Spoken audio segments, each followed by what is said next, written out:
छत्तीसगढ़ के उप मुख्यमंत्री विजय शर्मा ने महाराष्ट्र के उप मुख्यमंत्री अजित पवार के निधन पर गहरा शोक व्यक्त किया। उन्होंने कहा कि उन्हें इस दुखद समाचार की जानकारी टीवी और मीडिया के माध्यम से मिली। विजय शर्मा ने कहा कि अजित पवार महाराष्ट्र जैसे बड़े राज्य के उप मुख्यमंत्री थे और एक कद्दावर नेता के रूप में उनकी पहचान थी। वे विभिन्न राज्यों के बीच समन्वय स्थापित करने में भी एक बड़ा नाम थे। उन्होंने ईश्वर से प्रार्थना की कि दिवंगत आत्मा को श्री चरणों में स्थान मिले और शोकाकुल परिवार को इस कठिन समय में संबल प्राप्त हो।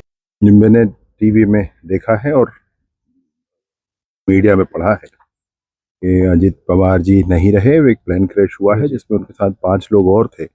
वो उप मुख्यमंत्री थे महाराष्ट्र जैसे बड़े राज्य के और बड़े ही कद्दावर नेता थे। विभिन्न राजनीतिक दलों के बीच समन्वय के लिए उनका बड़ा नाम था और साथ ही साथ विशेष प्लानिंग करने में उनकी बड़ी महारत थी। मैं ईश्वर से प्रार्थना करता हूं कि उनको अपने श्री चरणों में स्थान दें और परिवार को संबल प्रदान करें इस बड़े दुख को सहने का। सर, आज डीजी कॉन्फ्रेंस की समीक्षा जो है मुख्यमंत्री छत्तीसगढ़ के उप मुख्यमंत्री विजय शर्मा ने डीजी कॉन्फ्रेंस की समीक्षा बैठक को लेकर कहा कि प्रधानमंत्री नरेंद्र मोदी ने हाल ही में आईजी डीजीपी कॉन्फ्रेंस ली थी। उस दौरान जो भी मार्गदर्शन प्राप्त हुआ था, आज की बैठक में उन सभी बिंदुओं पर विचार किया जाएगा। उन्होंने कहा कि आज सभी विषयों की विस्तृत समीक्षा की जाएगी और आवश्यक जानकारियां ली जाएंगी। मुख्यमंत्री सभी विषयों की जानकारी स्वयं लेंगे। उप मुख्यमंत्री विजय शर्मा ने बताया कि 7 फरवरी को बस्तर पांडुम का संभाग स्तरीय शुभारंभ किया जाएगा।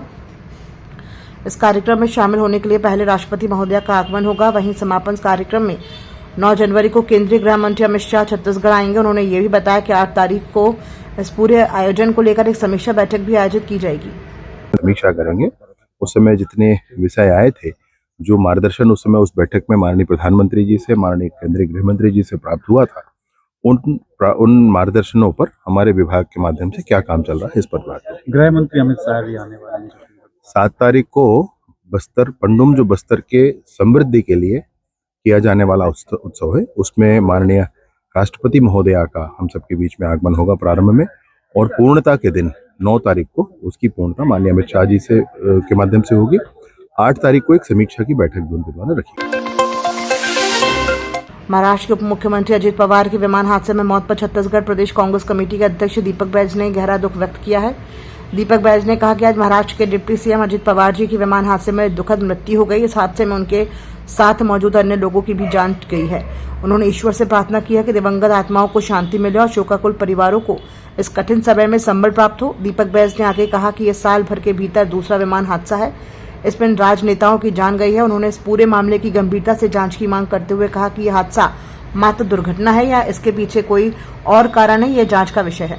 बिल्कुल, आज महाराष्ट्र के उप मुख्यमंत्री माननीय अजित पवार जी का विमान हादसे में या विमान दुर्घटना में दुखद मृत्यु हुई है और अन्य 3 साथियों की भी उक्त घटना में मृत्यु हुई है। तो बहुत ही दुखद घटना है और ईश्वर से प्रार्थना करते हैं कि उनकी आत्मा को शांति दे और परिवार को संबल दे। साथ ही लगातार साल भर के अंदर ये दूसरी विमान हादसा है राजनेताओं के साथ। ये बड़ा चिंता का विषय है और कहीं न कहीं इस विमान हादसे की जांच होनी चाहिए। ये हादसा है, दुर्घटना है या फिर कोई और है और कुछ है, तो इस विमान हादसे की जांच होनी चाहिए। जो लगातार राजनेता इस विमान हादसे, इस तरह की विमान हादसे के शिकार हो रहे हैं। छत्तीसगढ़ में लगभग 86,000 रसोई न्यूनतम मानदेय स्थायीकरण और सामाजिक सुरक्षा की मांग को लेकर पिछले 30 दिनों से धरना प्रदर्शन कर रहे हैं। इसी बीच राजधानी रायपुर के तूता धरना स्थल पर आंदोलन के दौरान 2 महिला रसोइयों की तबीयत बिगड़ गई, जिनकी इलाज के दौरान मौत हो गई। मृतकों की पहचान दुलारी यादव निवासी सालधा जिला बेमित्रा और रुकमणी सिन्हा निवासी कुसुम कासा जिला बालोद के रूप में हुई है। बताया गया कि दोनों की तबीयत 25 जनवरी को धरना स्थल पर अचानक बिगड़ गई थी, जिसके बाद उन्हें अस्पताल में भर्ती कराया गया, जहां उपचार के दौरान उनकी मौत हो गई। जी, हमारा मुख्य मांग है हमको कलेक्टर दर पर मानदेय दिया जाए। दूसरी जो मांग है अंशकालीन को पूर्णकालीन किया जाए। तीसरी मांग है कि छात्र छात्राओं की दर्ज संख्या कम होने पर रसोईया को ना निकाला जाए। ये 3 सूत्री मांग को लेकर आज ने हम लोगों ने लगभग 31 दिन तक बैठे हैं, लेकिन 31 दिन तक बैठने के बावजूद भी हमारे प्रदेश के सरकार ने हमसे बात करने को तैयार नहीं है, न उनके अधिकारी कर्मचारी बात करने को तैयार नहीं है। अभी अभी जो कल लाइव चला तो उसमें ये कहा जा रहा है कि रसोईया को 500 रुपया दे रहे हैं बोल के।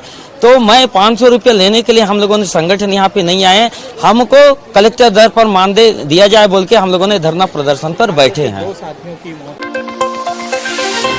छत्तीसगढ़ प्रदेश कांग्रेस कमेटी के अध्यक्ष दीपक बैस ने डीएड डीएलएड अभ्यर्थियों और रसोईया संघ की हड़ताल को लेकर राज्य सरकार पर तीखा हमला बोला है। दीपक बैस ने कहा कि डीएड और रसोईया संघ दोनों हड़ताल पर है। रसोईया संघ के आंदोलन के दौरान 2 लोगों की मौत हो चुकी है, इसकी जिम्मेदारी कौन लेगा। उन्होंने कहा कि जिन्हें सिर्फ नियुक्ति पत्र दिया जाना है वे आमरण अनशन पर बैठे हैं। उन्होंने आरोप लगाया कि जब अभ्यर्थी शिक्षा मंत्री से मिलने जा रहे थे तो मंत्री घर से बाहर नहीं निकल पा रहे हैं। दीपक बैस ने कहा कि इससे बड़ा दुर्भाग्य क्या हो सकता है। उन्होंने सरकार से मांग की है कि वो तुरंत हस्तक्षेप करें, आंदोलनकारियों से बातचीत शुरू करें और उनकी मांगों पर ठोस पहल करें। अब सरकार ऐसा है कि किसान की मौत होती है तो उनको मानने को तैयार नहीं।